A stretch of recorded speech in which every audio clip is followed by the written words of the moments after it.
warm appreciation and heartfelt congratulations to the Honorable Prime Minister of India, Sri Narendra Modi ji, on the landmark decision taken by the 56th GST Council regarding GST rate rationalization.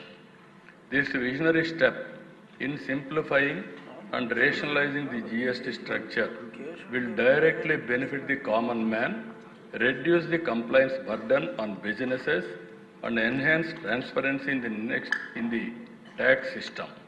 The reforms carried out in the last 11 years under the leadership of the Prime Minister gave a tremendous boost to welfare and development, and now we have embarked on the next generation reforms. This historic reform will further strengthen cooperative federalism, promote ease of doing business, speed of doing business, and support labor-intensive sectors.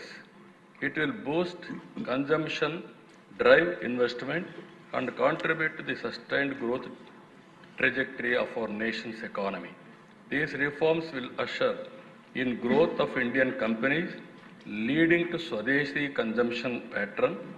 In the future, this will make Indian brands become global. We also thank the Honorable Union Finance Minister, Srimati Nirmala Sitharaman ji, for her exemplary leadership in securing unanimity in the GST Council for these reforms. The Andhra Pradesh Legislative Assembly warmly welcomes this reform and extends its full support in its successful implementation for a greater good of the people and economy.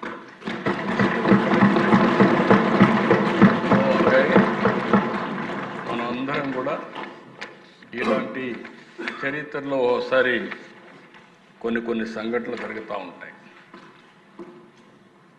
కొంతమంది చరిత్రలో జరిగే సంఘటనలు అర్థం చేసుకోలేరు, కొంతమంది దాన్ని సహకరించలేరు. ఆ పరిస్థితుల్లోనే ఈరోజు అపోజిషన్ పార్టీ ఉంది. ఈరోజు మనం ఒకసారి చూస్తే ఏ రాజకీయ పార్టీ అయినా ఒక బాధ్యతగా ప్రవర్తించాల్సిన అవసరం ఉంది. ఎందుకు నేను ఈ మాట వాడుతున్నానంటే, చరిత్ర అనేది ఒకరితో రాలేదు, ఒకరితో ముగిసే పరిస్థితి రాదు. సమాజ హితం కోసం రాజకీయ పార్టీలు ప్రజల పక్షాన్ని ఎప్పటికప్పుడు వాళ్లకు చేతనైనంత వరకు సహకరించాల్సిన బాధ్యత ఉంటుంది. ఈరోజు ఇలాంటి ఒక బ్రహ్మాండమైన రిఫార్మ్ ఈ దేశంలో వస్తూ ఉంటే, ఈ రిఫార్మ్ను అర్థం చేసుకుని దాన్ని సహకరించాల్సింది పోయి అసెంబ్లీకి రాలేదంటే వాళ్ళ దురదృష్టం, వాళ్ళకు ఎవరికి అర్థం కాదు. నేను ఇక్కడుండే ఎమ్మెల్యేలందరినీ కోరుతున్నాను, ఎమ్మెల్యే అనే వ్యక్తి అసెంబ్లీ ద్వారా ప్రజా సమస్యల్ని రేజ్ చేయడమే కాకుండా భవిష్యత్తులో ప్రజలు ఏ విధంగా ఉండాలి అనేదానికి పాలసీలు నిర్దేశించాల్సిన బాధ్యత మనందరిపైన ఉంటుంది. మీరు గుర్తుపెట్టుకోవాల్సిన దిశ, ప్రధానమంత్రి గారు 11 ఏళ్లలో 10వ లార్జెస్ట్ ఎకానమీ నుంచి 3వ లార్జెస్ట్ ఎకానమీకి తీసుకొస్తారు. ఇప్పుడు 4వ లార్జెస్ట్, రేపు 3వ లార్జెస్ట్కి వస్తారు. అదే మరిగా ఆయనకు ఒక ఎయిమ్ కూడా ఉంది, నెంబర్ 2 కావాలి, నెంబర్ 1 కావాలి. ఒక పబ్లిక్ పాలసీ ఎంత పవర్ఫుల్ అంటే 95 ప్రాంతంలో మనం నాలెడ్జ్ ఎకానమీకి ప్రాధాన్యత ఇస్తే, ఈరోజు హైయెస్ట్ పర్ క్యాపిటా ఇన్కమ్కు చిరునామా ఏదంటే తెలంగాణ రాష్ట్రం. మోస్ట్ లివబుల్ సిటీ ఏదంటే తెలంగాణ రాష్ట్రం. ఒక ఐటీ పాలసీ వల్ల మీరు చూస్తే ఈరోజు ప్రపంచం మొత్తం తెలుగు వాళ్ళు వెళ్ళారు. ఎక్కడ తెలుగువాడున్నా నెంబర్ 1 పర్ క్యాపిటా ఇన్కమ్ ఎవరిదంటే తెలుగువాడు సంపాదించే పరిస్థితికి వచ్చారు. ఇవన్నీ 25 సంవత్సరాలు. అలాంటి రిఫార్మ్స్ తీసుకొస్తే తప్ప మనం ఇది సాధించలేము. ఆ రోజు కూడా నన్ను ఎగతాళి చేశారు, చాలామంది ఎగతాళి చేశారు. ఐటీ తిండి పెడుతుందా, ఐటీ ఎందుకు అని ఇది చేశారు. అప్పుడు ఇంజనీరింగ్ కాలేజ్ చేసి ఇంజనీరింగ్ కాలేజ్ ఎందుకు చేస్తావు, ప్రైవేట్ కాలేజ్ ఎందుకు పెట్టాలి, గవర్నమెంటే పెట్టచ్చు కదా, ఇవన్నీ కూడా విమర్శలు వచ్చాయి. ఆ విమర్శలకు నేను కానీ భయపడి ఉంటే ఈరోజు హైదరాబాద్ నమూనా ఉండేది కాదు. తెలుగువాడు ప్రపంచం మొత్తం రాణించేవాడు కాదు. అందుకే ఇలాంటి రిఫార్మ్ని స్వాగతించాలి, లేకుంటే అర్థం చేసుకోవడానికన్నా ప్రయత్నం చేయాలి. ఈ రెండూ లేకుండా పోవడం బాధాకరం. ఇక్కడే ఎమ్మెల్యేస్ అందరినీ కోరుతున్నా, మీరు గుర్తుపెట్టుకోవాల్సింది assembly is a learning centre. కొత్తగా వచ్చిన ఎమ్మెల్యేలు ఎక్కువ సమయం కూర్చోవాలి. ఈరోజు బీఏసీలో కూడా ఒకటి రిక్వెస్ట్ చేసి ఒక నిర్ణయం, ఉదయం 10 to 5, 1 to 2 lunch break, 2 to 5 మళ్ళా సమావేశం అవుతాం.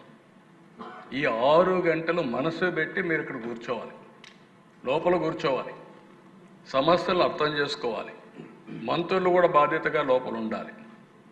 అదే సమయంలో ఆఫీసర్లు కూడా ఈ గ్యాలరీలో ఉండాలి.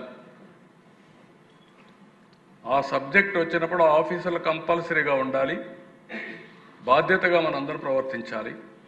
ఈ అసెంబ్లీ ఇక్కడుండే 175 మంది కోసం కాదు, 5 కోట్ల భవిష్యత్తు కోసం, వాళ్ళ సమస్యల్ని పరిష్కారం చేయడం కోసం, అనునిత్యం వాళ్ళ గురించి ఆలోచించే వేదిక. నేను ఒకటే చెప్తున్నా, చట్టసభలు అనేటివి పవిత్రమైన దేవాలయాలు.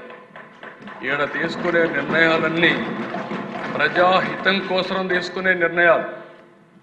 మన దేవాలయానికో, చర్చికో, లేకుంటే మసీదుకి ప్రార్థనలు చేస్తాం, నమ్మకం. కానీ ఇక్కడ మనం చేస్తే అది వాస్తవం, ప్రజల జీవితాల్లో మార్పు వస్తుంది. అలాంటి పవిత్రమైన ఈ దేవాలయంలో నేను చాలా విషయాలు చూశాను అధ్యక్ష.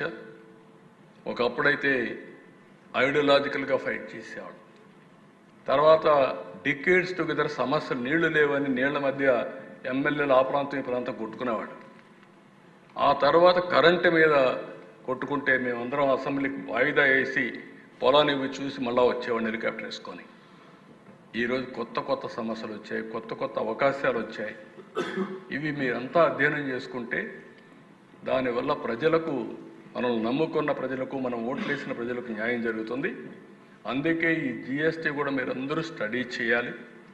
స్టడీ చేసి దీనివల్ల ఏ లాభాలు ఉన్నాయో మీరు ఆలోచించుకొని ఈ అసెంబ్లీ వేదిక ద్వారా మీరు చెప్పగలిగితే, నేను ఇప్పుడు కమిటీ వేస్తామని చెప్పాం, ఆ కమిటీకే అప్పచెప్తాం.